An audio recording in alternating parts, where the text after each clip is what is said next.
CISA, so the US Cybersecurity and Infrastructure Agency, opened a 60-day request for information period. They've got proposed cyber incident reporting requirements. They're based on the Cyber Incident Reporting for Critical Infrastructure Act, which was signed into law in March in the US. These names are really long and annoying. So mostly for US viewers, I guess, but the RFI is open to anybody, whether they work on critical infrastructure or not. And I would recommend going and taking a look at the relevant documents and see whether you think you have any feedback for CISA. F5 and the F5 CERT at least have a really good direct relationship with CISA, and I can tell you that they are genuinely interested in improving security, not just paying lip service to laws, and they really value feedback from people who are actively working in the industry.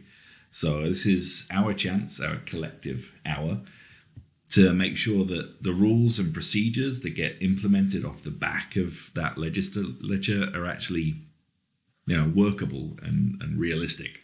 Yeah, I mean, from my point of view, I spent far too long reading and poring over GDPR when it first came out years ago. So I'm always kind of, interested in legislation, anything that can kind of effectively act as the stick. I feel like you kind of need that carrot and stick in security. And I think we've tried carrots for a long time and there haven't really necessarily been enough sticks.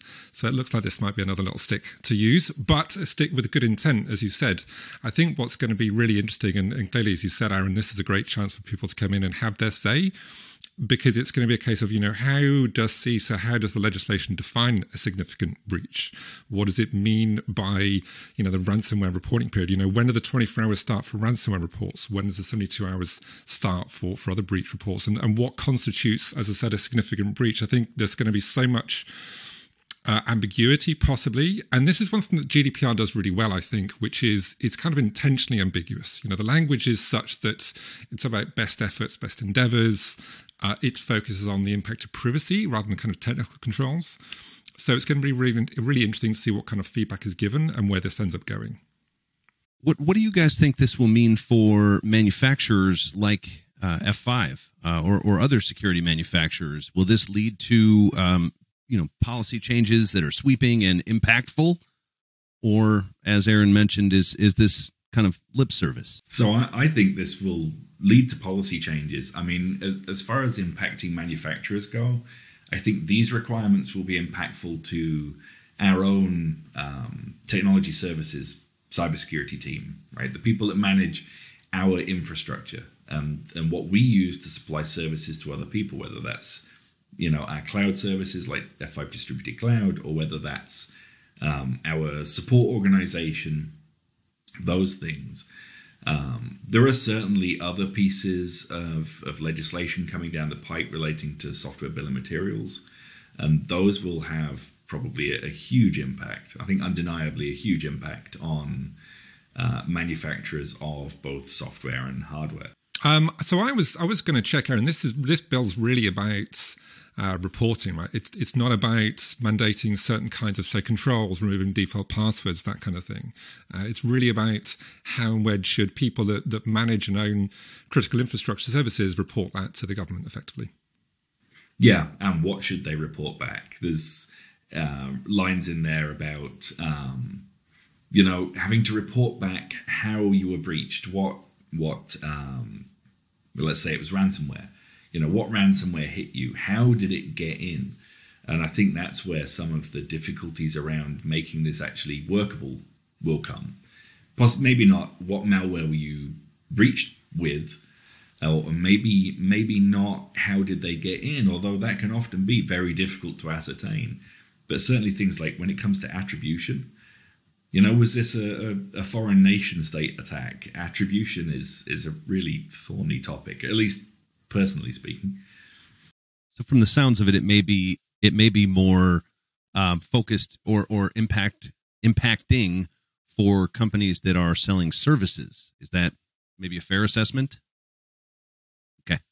Yeah, certainly for companies like F5, the services arm, that's if we were classed as critical infrastructure, or perhaps suppliers do critical infrastructure, yeah, then that's where those reporting requirements will kick in.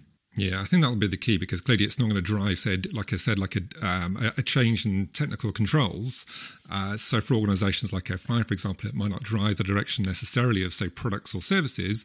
But as Aaron said, if one of the F5 services is being used to protect some critical infrastructure, that becomes a separate issue.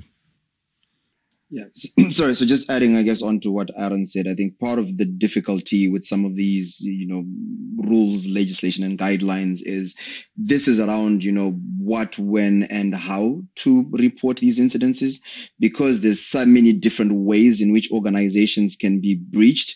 Sometimes it makes it very difficult to have hard guidelines to say, for example, you need to report this within 3 days, and here's the information we need, because you might not be able to get all of that information within such a short time window, depending on the level of sophistication and the kind of breach that you experience. So I don't know how much flexibility they're going to give in that, and how strict they will be on the enforcing of that if you don't supply all the information within the window, or if you supply all the information but after that time period has expired. So it would be pretty interesting to see how they take that.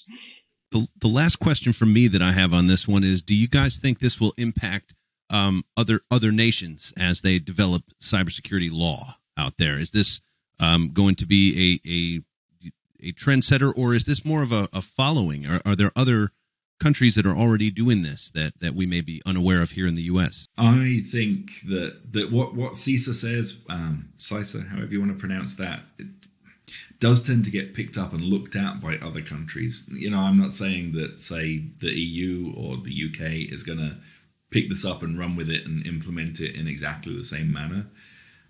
But I think with some of the other legislature, we have seen a sort of synchronization of different countries' laws.